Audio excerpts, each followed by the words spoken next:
Hi, everybody. Who's been a silly boy then? Well, I have. I'll hold my hands up here because it's completely on me, this is. I'm pretty sure that in every video I've ever produced about this topic, I've always said, check the date on your gas pigtail.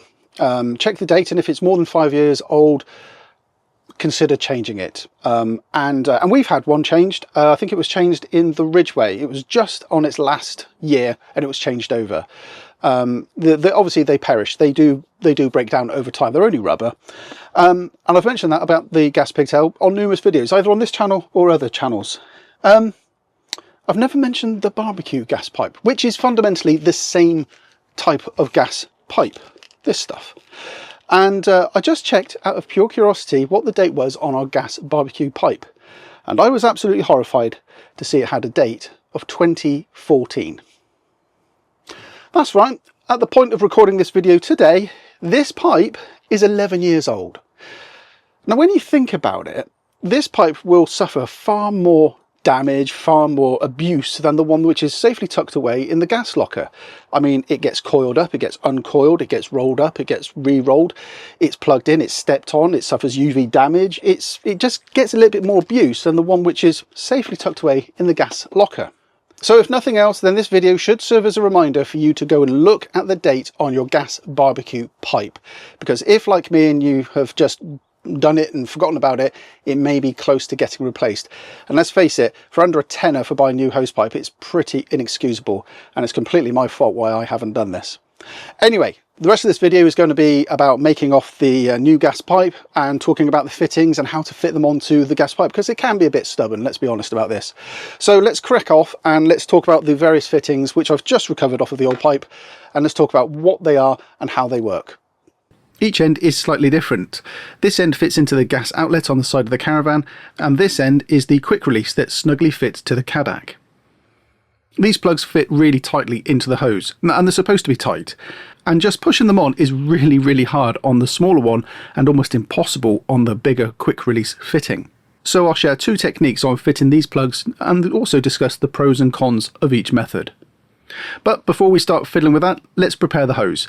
Make sure the end has been cut straight. Now, you can do this carefully with a knife, or better still, use a pair of shears designed to do this job. The next important task is to remember to add your hose clamps right now. In the past, I've used Jubilee clamps and these have worked really well, but they do have a subtle design flaw.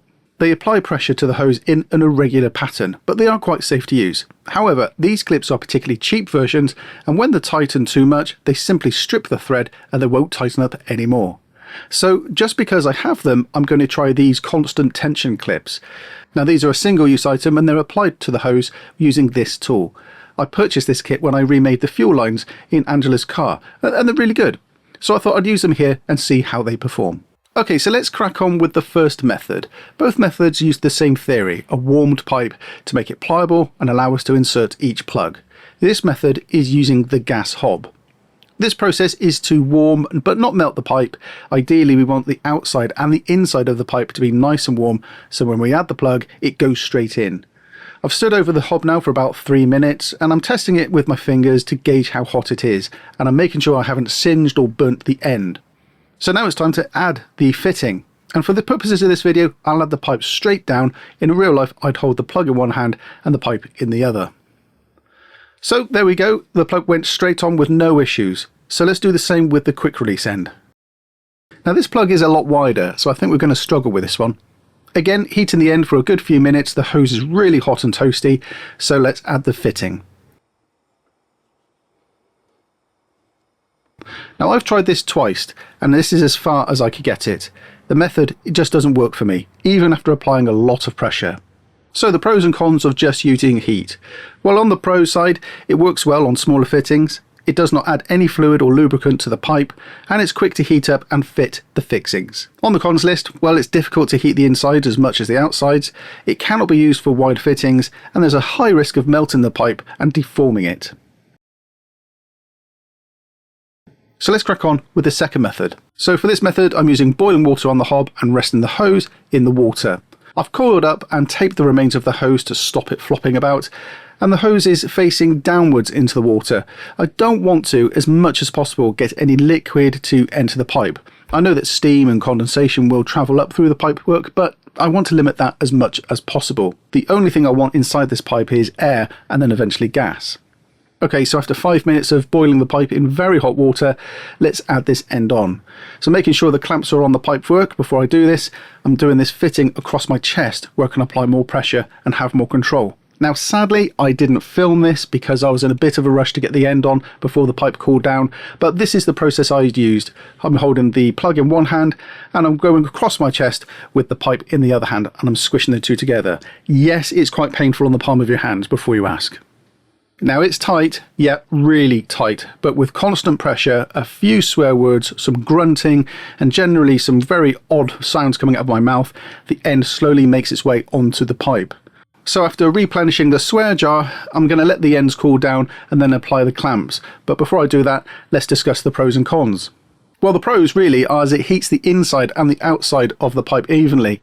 And let me discuss that more carefully. There are in fact two pipes here. There's the orange outer that you can see here, but there's also a black inner as well. And it's the black inner we really need to heat up to make it pliable. And this method does that. So it allows for tighter fixings to be added as well. And there is of course no risk of this pipe being melted. On the cons list, well, it adds liquid into the pipe, even if it's just condensation. And that's something I'm not particularly happy with. Care needs to be taken though around the boiling water. This can be very, very dangerous, especially if we're flopping pipes everywhere. So please go careful. Anyway, the last task is to add the clamps on. Now these clamps are a little bit bigger than the pipe, and I'll hold this one in with my left hand so you can see it, and I'll place it where I want to add it. Then using these clamping tools, I don't know what the name of them are to be honest with you, I apply the jaws to each side of the knuckle and squeeze. And that's it. It's applied a good amount of clamping force to the hose, making it really neat and a tight fitting. Now I can, if I want to, unpick this and pull it off, but remember it's a single-use item, so I'll need to add a new one if I remove it. Right, and there we go, another one done. I'm pretty happy with how those work, and this gas pipe is obviously now ready for another 11 years of service. I'm joking. This is obviously going to work for another 5 years and then I'll do the same thing again, obviously. Do go and check your gas pipes though, make sure they're in date, because you don't want to have any of these fail, do you?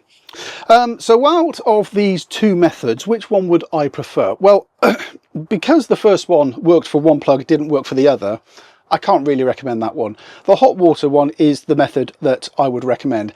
However, just be careful that you don't get any liquid in the pipe, because you don't want liquid in there, because all it'll do is it'll be pushed into your gas jets and you'll bung up your gas hob, cooker, barbecue, whatever it is that you're cooking on.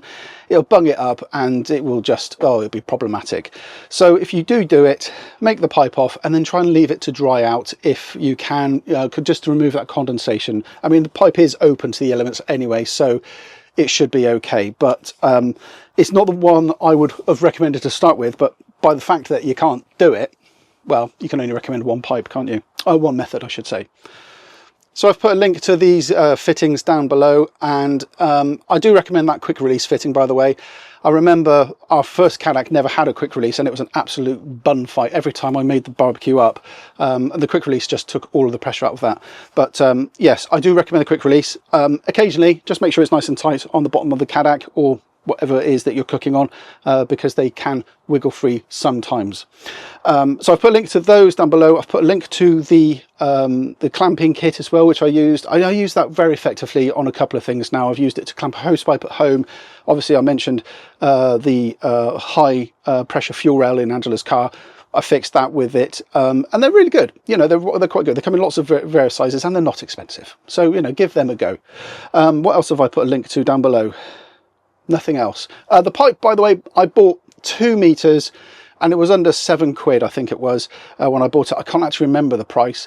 I think it was under £7 I bought it. So it's, you know, it's cheap as chips. But I will put a link to some of this hose pipe down below as well if you're interested. But I got this from my local dealership just up the road. So yes, it was fine. So that's it from me today. Many thanks for watching. Please do hit the subscribe button, hit the notification icon. If you can do all of that and I haven't exploded in a ball of flame, then I'll see you in the very next upload. Many thanks for watching, everybody. Take care now. Bye-bye.